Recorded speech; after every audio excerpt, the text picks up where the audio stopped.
take heart and learn to make friends. Hello, everybody. I really think you can learn to make friends.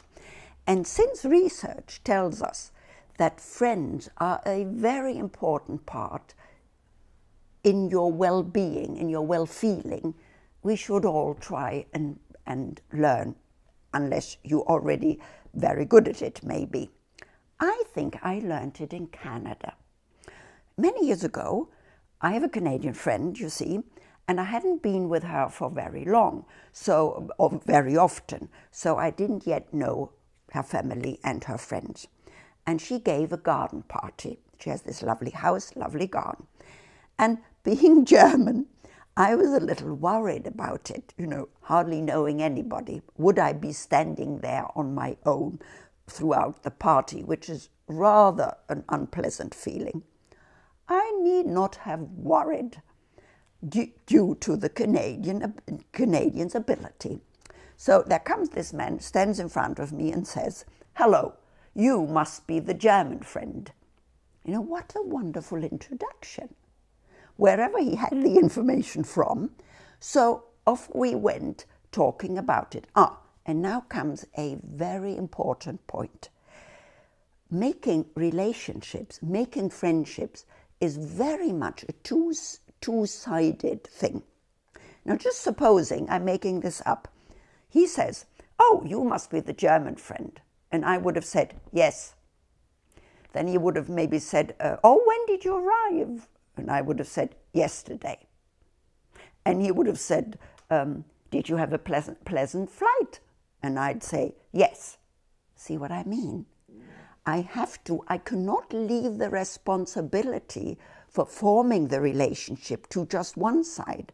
It won't work if I don't take my part in this game that we're playing. I got to give him information too. And then shortly afterwards, another very interesting person came to me, this time a woman friend of my Canadian friend. She stands in front of me and she says to me, "Are you pottering, hiking, or singing?" Those are the three hobbies of my Canadian friend. So, of course, she assumed that I must belong to either of these groups. Because then I said, "I'm neither. I'm the German friend." And she said, "Oh, I didn't know she had a German friend. How come? Where did you meet?" And off we went. And again, very important, both-sided.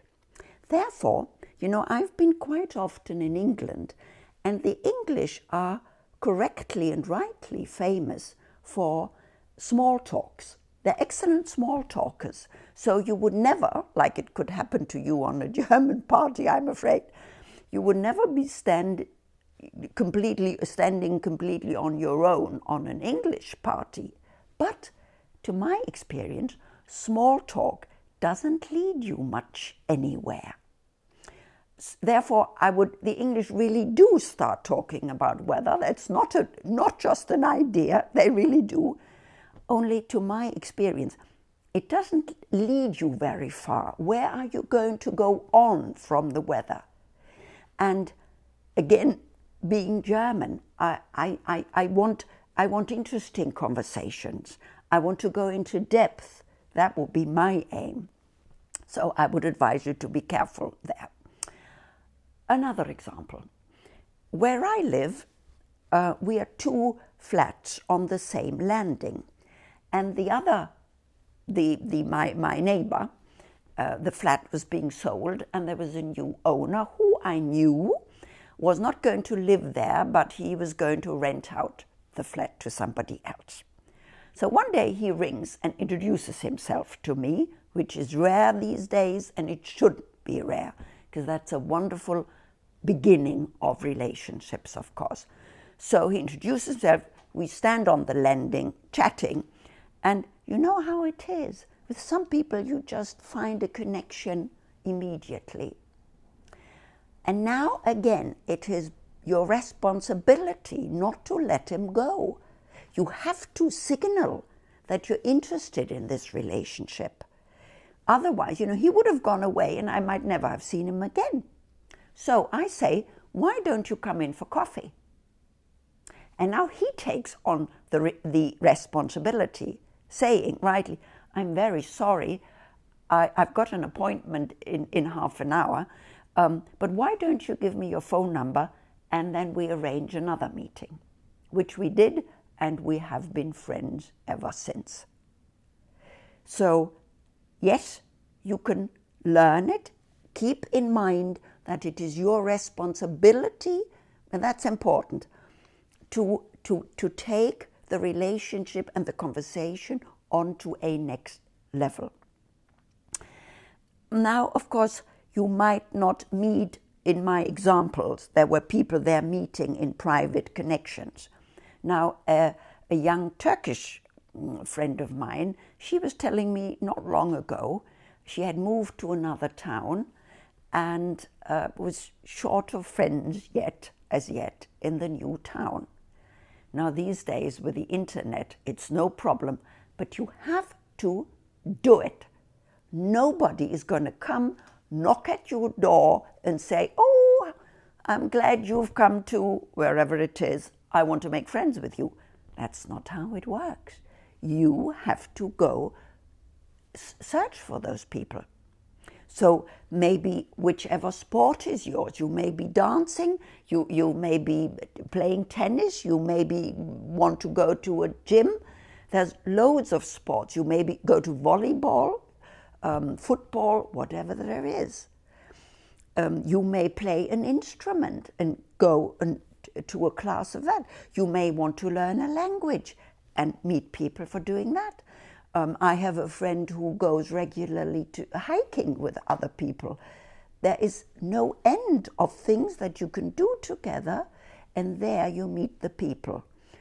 So whereas you make the friends you make the connection via the internet, then you have to go there, and then of course again it is your responsibility to go on from there.